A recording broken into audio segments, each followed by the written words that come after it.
баяндаманың тақырыбы жасанды интеллект бұл педагогтың жаңа мүмкіндіктері мен цифрлық көмекшісі.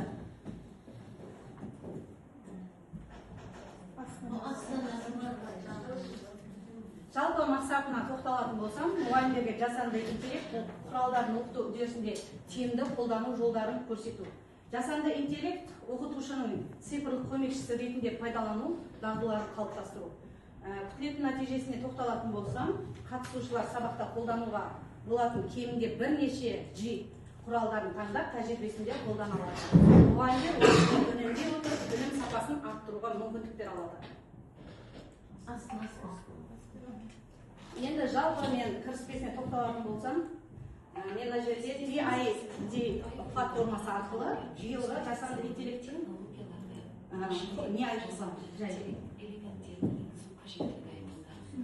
Бұл жерде түсінік беремін. Ары қарай мен жасанды интеллект арқылы жасадым. Жалпы кіріспесіне тоқталамын. Жасанды интеллект бұл компьютерлік жүйелер мен бағдарламалардың адам сияқты ойлау, үйрену және шешім қабылдау. Қағидат қамтамасыз ететін технология. Президентіміз Қасым-Жомарт Тоқаев 2026 жылы цифрландыру және жасанды интеллект жылы деп жариялады. Жақсы меңгерген маман емес, сонымен қатар оқушының өмірлік дағдыларын адам.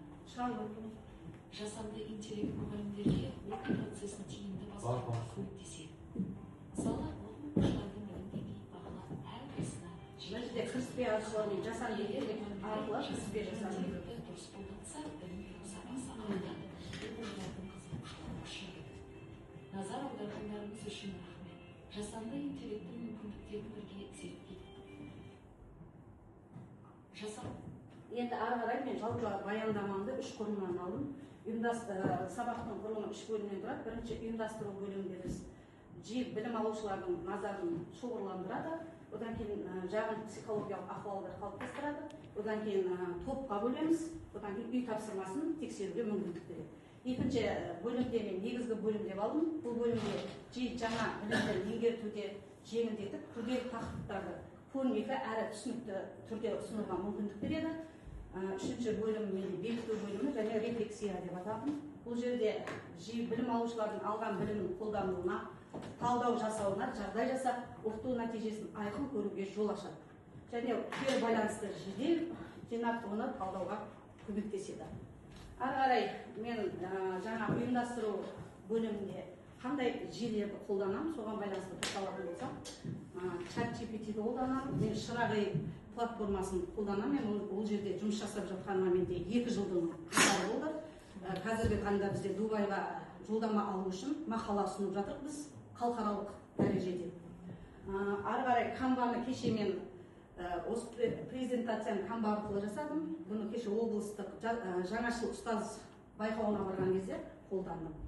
Енді алатын болсақ, мен мына жерінде әрқайсысында сілтеме бар. Басқа кезде мысалға мен бірінші сабақты бастамас бұрын неде бөлем. Оны класс tools деген платформа арқылы мына жерде мысалға өзгертуімізге болады. 129-ші оқу тобы деп аламын, мына жерге фамилияларды жазамын. Мына жерде бөле беремін. Қанша топқа бөлгім керек? Мысалға 3-ға, 4-ға жасап болсақ, менде бәрін не істейді? Бөле береді. Ары қарай екінші қолданатын менің платформам, мысалы мына жерде басатын болсам, WordPool. Үйге берген үй тапсырмасын WordPool арқылы сәйкестендіру тест арқылы қолданамын. Бұл жерде де менде ашатын болсам, мысалға мына жерде x квадраттың туындысы қаншаға тең дейтін болса, 2-ге тең. Мысалға санның туындысы неге тең дейтін болса, 0-ге тең. X-ның туындысы неге тең дейтін болса, 1-ге тең деп балалар осы жерде жауап бере береді. Ары қарай мен тағы да WordPool-ды қолданамын. Бұл жерде жалпы ұйымдастыру кезеңінде не бар? Сұрақтар қоямын. Оны ашпай қойын, ары қарай кете берейін. Екінші бөлімі жаңа негізгі және бекіту бөлімі қажетті жүйе құралдарын. Бұл жерде мен жаңа сабақты мысалға QR-код арқылы YouTube-тан түсіндіріп бере аламын. Бір кнопка басу бізде мына жерде ұсталмай тұр. YouTube ашылмайды екен. Ары қарай жаңа ChatGPT-ді қолданамын дедім ғой. Жаңа сабақ барысында мен мына жерде не қолдана аламын. Мысалға, PPT деген платформа. Бұл жерде мен балаларға жеке жұмыс бере аламын. Сабақ барысында, мысалға айналдырып беретін болсам, қай бала сәйкестік не білмейміз әлі. Осы жерде тоқтаған кезде мысалға 70 пайдалы ойлайды. Есеп шығарамыз деп шығарамыз. Ары қарай немесе жаңа сабақ барысында топқа бөлуімізге болады. Мысалы Жарқынбек пен Баян сен екеуің бірігіп бір есепті шығарасыңдар деген сияқты, Айсара, Ернар екеуің бірігіп бұл жерде жұптық жұмыс болады. Ары қарай топтық жұмыс деген де болады. Мысалы 6-7 оқушыны біріктіріп, 3 топқа бөліп, бір платформаның өзінде мен қаншама мені қолдана аламын. Ары қарай тапсырмаларды орындата аламын. Енді жаңағы ашылмай тұр бізде платформа. Енді бұл жерде қолданған кезде күрделі тақырыптар жеңіл қабылданады, білім алушының сыни ойлауы дамиды, жалпы ақпарат нақты беріледі. Ары қарай енді біз есеп шығару барысында бізде балалар тестер ғой, шашап қалады, сол кезде серіктің сәтін қолданамын. Бізде балалар өздері тұрып, сол жерде менен бірге істеп қайталайды.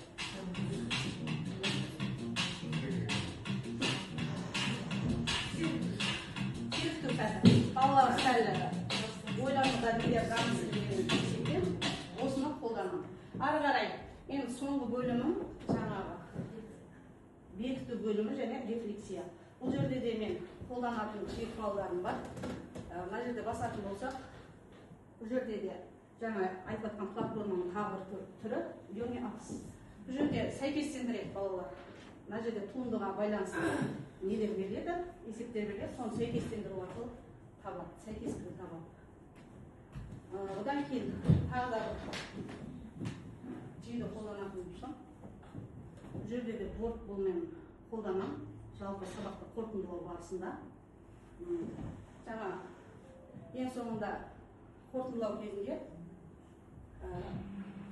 есептер берген кезде тағы да бұл қайсысы шығатынын біз осы жерде анықтап отырамыз. Балалар мен шығам демей, бұл жерде жүйе арқылы біз анықтаймыз. Енді жалпы мен осыны сводқа салып көрдім. Бірінші күшті жақтарын алатын болсақ, жүйе құралдары сабақта проблемалық сұрақтарды құрастыруды жеңілдетеді. Және мұғалім үшін уақыт үнемделіп, сабақты жоспарлау сапасы артады. Ал әлсіз жақтарына келетін болсақ, жүйе құралдарын қолдануда кейбір оқушылар өз ойына көрі дайын ұсынысқа сүйенуі мүмкін. Бұл жерде жүйені әдістемелік тұрғыда дұрыс қолданбау сабақ мақсатының әлсіреуіне әкеліп соғады. Енді мүмкіндіктеріне тоқталатын болсам, жүйе сабақта сыни ойлауды дамытуға үлкен мүмкіндік береді. Мұғалім жүйе арқылы оқушы пікірін жинап, талдап, келесі сабақты нақты жоспарлай алады. Одан кейін қауіптеріне келетін болсам, жүйені шамадан тыс қолдану оқушының өз бетінше ойлану белсенділігін төмендетеді. Бұл жүйеге жаңағыдай сенім артылады деген сөз. Сол жағынан қауіптері содан. Ал мұғалім үшін жүйеге толық сенім арту мұғалімнің кәсіби рөлін әлсірету қаупін тудырады. Енді жалпы қорытындылай келетін болсам, жалпы мұғалім өз тәжірибесінде жасанды интеллектті тиімді пайдалану арқылы заман талабына сай оқыту ордасын қалыптастырып, оқушыны 21 ғасырдың дағдыларына бейімдей алады. Осы бағытта жасалған әрбір қадам білім беру жүйесінің дамуына қосылған маңызды үлес болып табылады. Ayrı sağlık kötüsü özü. Bu